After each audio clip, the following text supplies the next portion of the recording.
بہت شکریہ جی. اور اب آ رہی ہیں جویریہ اپنے خیالوں کا اظہار کرنے کے لیے. جی جویریہ, ریڈی گو. سردیوں کی ٹھٹرتی ہوئی رات, منہ لپیٹے ایک مجبور ماں اپنے نومولود بچے کو عیدی سینٹر کے باہر پڑے جھولے میں ڈال جاتی ہے. اس سے پوچھا گیا, کیا تجھے تیری ممتا ستائے گی نہیں؟ کیا اس بچے کی سسکیاں تجھے رلائیں گی نہیں؟ کیا اس کی آواز تیرے کانوں سے ٹکرائے گی نہیں؟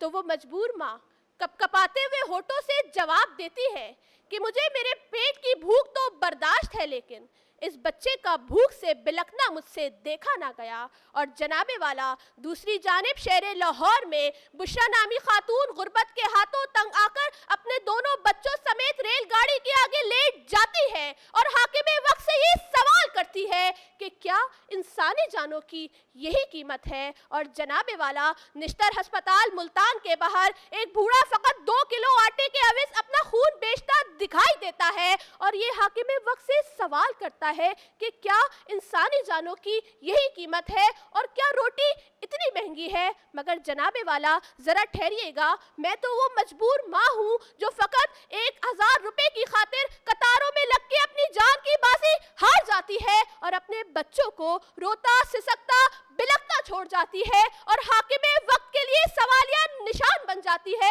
مگر حاکم وقت کے کانوں پر تو جو تک نہیں رینگتی. جناب والا, میں تو وہ شاہد ہوں جو یوسف گوٹ کا رہائشی ہے اور سالہ سال محنت و مزدوری کر کے اپنے بچوں کا پیٹ پالتا ہے, مگر مفلسی اور غربت کے ہاتھوں تنگ آ کر اپنے برتن بیچنے پر مجبور ہو جاتا ہے. اور میں تو کراچی کا وہ مجبور باپ ہوں جو مفلسی اور غربت کے ہاتھوں تنگ آ کر خودکشی کرتا ہے. تو مجھے یہ کہنا پڑتا ہے کہ امیر شہر تو فاقوں سے, غریب شہر نے فاقوں سے خودکشی کر لی اور امیر شہر نے ہیرے سے خودکشی کر لی. کہ جناب والا اس بابرکت مہینے میں رمضان المبارک میں جہاں اشیاء خردنوش کا ذخیرہ کرنے کو خدائے برحق نے منع فرمایا ہے اور ہمارے رسول نے بھی منع فرمایا ہے, مگر جناب والا جب میں حکمرانوں کو ذخیرہ اندوزی کرتا دیکھتی ہوں اور منافع خوری کرتا دیکھتی ہوں تو میرے لبوں سے یہی صدا آتی ہے کہ کہاں ہے ارض و سما کا مالک